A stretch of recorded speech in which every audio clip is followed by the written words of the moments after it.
अंगणवाडी सेविका, महिला मदतनीस तसेच होमगार्ड कोतवालांच्या मानधनात महायुती सरकारने भरीव वाढ केलेली आहे।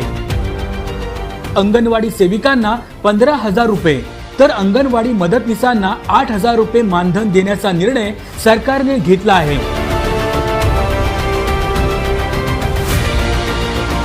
यामध्ये ज्या अंगणवाडी सेविका लाडकी बहीण योजनेचे अर्ज भरतील त्यांना प्रोत्साहन भत्ता देखील दिला जाणार आहे। याकरिता राज्यभर विशेष 4,860 शिक्षकांच्या पदांची निर्मितीही केली जाणार आहे।